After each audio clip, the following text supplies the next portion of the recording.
come around the next time, and I'm thinking, actually, as we hit the start-finish line here, we hit 25 laps to go, and I'm thinking about William Sawalich, and you got this big advantage. 25 laps here in a test session or in practice is nothing, but in this scenario, what is he managing behind the wheel? Well, first of all that chaos behind him, he's like, hey, everyone, keep it together. Really, please, keep it together right now. And you have basically a 2-second gap. You're staring your first win in the face. Car's obviously doing everything that he's asking from it. Clean air. You just want to run laps. Focus on running those laps, hitting your marks, being disciplined, being methodical about it, keeping in check what you need from that race car. Possibly there is that caution. You've got to do a restart. You want to keep that in the back of your mind as Creed was way up the racetrack right there. Kept it off the wall. Allgaier now third, but he's 3 seconds almost behind race leader William Sawalich. I think Creed was just starting to really test the limits of how high you could run in the corner there. Got his right rear up into the dust. Lap car there, the 74 Dawson Cram. Sees a few drivers inside the top 10 dance around. Gray, Retzloff, Austin Hill. Go back and look at this for Sheldon Creed. Yeah, and what happens in these races, especially repaves, you get braver and braver like this because there's forbidden fruit up there. The higher you go, it feels like there's more grip until suddenly there's none when you're in the dust and you have to park the car in the corner like that.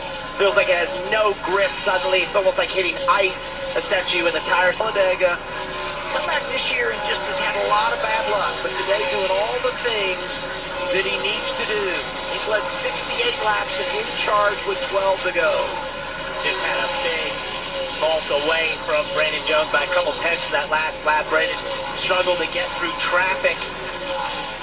I thought for a moment there that Sawalich was maybe just taking care of it, letting Brandon close the gap just a little bit, but then vaulted away.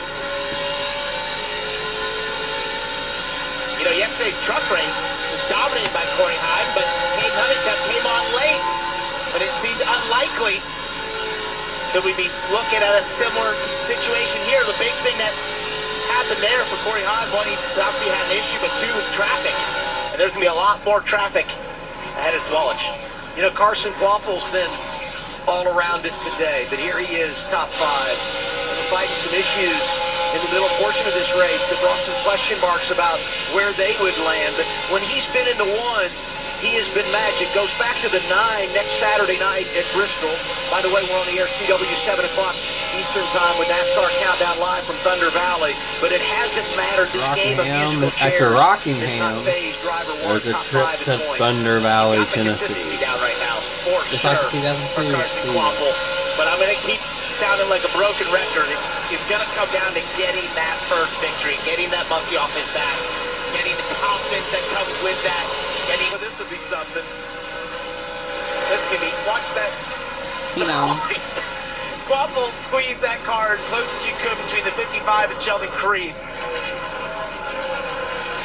Raj has really done a nice job as Sawalich continues to work lap traffic. 5 laps to go. The advantage down right around a second now. Yeah, it condensed a lot just in the last 2 laps. Went around Grace McFarland for there. William, he doesn't have a lot of traffic ahead of him right now. There's a lot of clean air. How about this? William Sawalich trying to win on Easter weekend.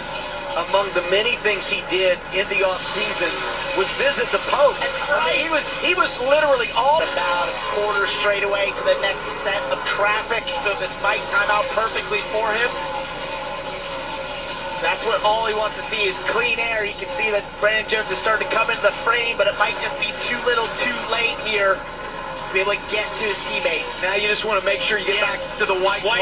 That's all you're looking for right now. If the caution comes out, you don't have to worry about a restart. He won 2 ARCA East championships. Made his way full-time to the O'Reilly Auto Parts Series last year. Mentioned the fact there were some bumps in the road, but he's always been able to have those flashes of talent. Trying to close the deal on win number 1. White flag is in the air. 1 lap to go. Sponsored by Credit One Bank for what's ahead. This has been an impressive drive, and I think to that restart where he got the better of his teammate Brent Cruz around the outside, it was an awesome move It's put him in this position. Incredible drive for William Sawalich, the 19-year-old from Eden Prairie, Minnesota. Off of turn 4, sees the checkered flag. His first career victory comes at Rockingham.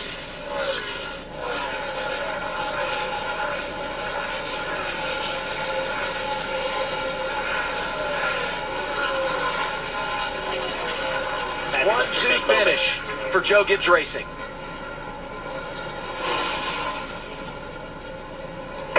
Man, we're winners. Let's go.